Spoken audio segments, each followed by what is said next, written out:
Buenas tardes, vamos a continuar con el segundo video de la clase 1 de la cátedra de hormigón 1. Ustedes se podrán preguntar seguramente si es posible que una estructura de hormigón armado pueda fallar repentinamente, sin dar un aviso previo. Y habrán escuchado también una frase bastante común: el hormigón es noble, ¿sí? ¿Será suficiente? La inquietud sería: ¿esa virtud que mencionamos para evitar ese tipo de fallas? Bueno, la respuesta es que lamentablemente no lo es. Hay innumerables cantidades de colapsos sin aviso. Acá estamos viendo, por ejemplo, el aeropuerto Charles de Gaulle en París el 23 de mayo de 2004, una obra nueva, en un módulo completo que colapsó sin ninguna circunstancia excepcional climática ni de sobrecargas, derivado de un problema estructural. Acá podemos observar un puente que estaba habilitado, como ven, por los vehículos sobre la calzada. La falla frágil de un puente de estructura compuesta, hormigón-acero, en Estados Unidos en 2007, ¿sí? Entonces, como no hubo un preaviso de daño estructural, evidentemente no hubo imposibilidad de cortar el tránsito. Acá observamos el colapso de un entrepiso sin vigas en España, donde se visualizan los vehículos todavía estacionados, las columnas que han punzonado en amarillo las losas y las losas que han caído. El pobre propietario de ese auto que quedó apoyado el paragolpe sobre la columna, si le hubieran avisado que esto iba a pasar, hubiera tomado alguna medida. Bueno, y a su vez las losas caen sobre la planta inferior, dañando todo lo que sea de valor y ocasionando pérdidas de vida si es que hay personas abajo. Esto es otro colapso sin aviso, más grave aún, en Estados Unidos en el año 73. Era un edificio de hormigón armado de 26 plantas. Estaban hormigonando el forjado, o sea, forjado le llaman losa del piso 24, del módulo 2, cuando repentinamente colapsó la losa del piso 23 que le servía de soporte y en cadena colapsaron todas las inferiores, quedando el módulo 2 totalmente colapsado, lamentablemente con la pérdida de vidas porque había operarios trabajando en esos niveles y en los niveles inferiores. Las dos últimas estructuras son en la tipología de entrepisos sin vigas, que tienen la característica de que muchas veces cuando fallan el colapso es por punzonado y eso es sin ningún tipo de aviso. Fallas de balcones son elementos isostáticos que no tienen posibilidad de redistribuir momentos, frecuentemente ya sea por problemas de ejecución sumados al problema de la corrosión o ataque de las armaduras con el correr del tiempo, ¿sí? Que producen a veces, en ocasiones, la caída de un balcón sobre los demás, la caída de todos los inferiores. En este caso quedó colgando el balcón en ambas fotos para ambos edificios. El de la derecha es un problema diferente porque observen que es una estructura totalmente nueva, o sea, acá hay un problema claramente de proyecto. Fallas por falta de redundancia estructural. En este caso es un edificio en Londres, en la década del 62, construido por paneles premoldeados de hormigón, con deficiencias en las conexiones. La explosión de un cilindro de gas ocasionó el colapso de todo un módulo completo, como pueden ver en la foto y en el dibujo, porque no había abundancia estructural, es decir, no había otros mecanismos alternativos de transmitir cargas. Esto lo vamos a remarcar porque es sumamente importante. Los conceptos básicos acerca del comportamiento de los elementos estructurales de hormigón armado son absolutamente independientes del enfoque reglamentario que se realice.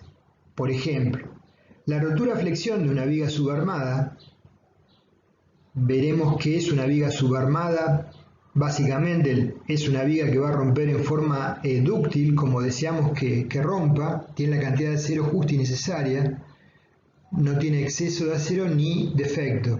Tendrá determinadas características en forma independiente del código o reglamento con el cual haya sido diseñada, ¿sí? Entonces, si los conceptos los comprendemos de cómo son los fenómenos físicos, no importa luego que nos manden a otro país a hacer un cálculo con otro código o reglamento, porque rápidamente podremos leerlo e interpretar esas expresiones desconocidas, el porqué. La adecuada interpretación del comportamiento del elemento en estudio es de suma importancia para que el proyectista pueda diseñar luego una estructura en forma satisfactoria bajo un determinado código o reglamento, aplicando para el diseño un criterio de ingenieril, conociendo las hipótesis y limitaciones de las expresiones que utilizará. Siempre tenemos que saber bajo qué hipótesis se plantean las ecuaciones que utilizamos y qué limitaciones tienen. En los comienzos del estudio de las estructuras de hormigón armado, se conocía poco y nada y básicamente se patentaban modelos, ¿sí? Y aquellos que funcionaban tenían éxito comercial y se seguía avanzando en el tema, pero sin una transmisión del conocimiento porque era todo muy secreto.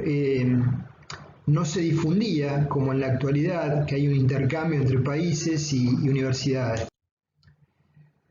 Eso motivó que para probar los productos, por ejemplo, acá tenemos losas sin vigas, Heinevicke, por ejemplo, patentó sus diseños a partir del 1890, tenían que convencer a los propietarios de que sus productos eran seguros, y para eso era pintoresco, tenían que hacer ensayos de carga, como ustedes lo pueden visualizar, donde el propio proyectista, a la derecha y abajo, se coloca abajo de la losa para demostrar la confiabilidad de las mismas. Un pionero del hormigón fue Morsch, de 1872 a 1950, que redactó las primeras normas alemanas de diseño sobre hormigón armado en 1904. En 1908 publica su libro clásico de diseño, Hormigón armado, teoría y práctica. Maestro de maestros, Leonhard, otro maestro alemán, se encontró entre sus discípulos. Otro pionero, Ritter, allá por 1899, estudió, por ejemplo, el tema de la transmisión de tensiones tangenciales y planteó un modelo básico de bielas y tensores que era bastante adecuado a lo que luego fueron los modelos más modernos, hasta la década del 70, como pueden ver en el dibujo. Esto intuitivamente. Acá vemos una foto también pintoresca. La primera aplicación de losas sin vigas en Estados Unidos la realizó Turner en el año 1906, construyó un edificio de 5 pisos y obtuvo una patente en 1908. Y acá vemos lo mismo. Para patentarlo y aprobarlo teníamos que hacer los ensayos de carga para comprobar que nuestro proyecto era adecuado, porque no había una teoría que lo sustentara. Turner, intuitivamente y en función de los estudios elásticos que podían hacer por aquellos años, aunque el hormigón ya veremos que no se comporta como un material elástico,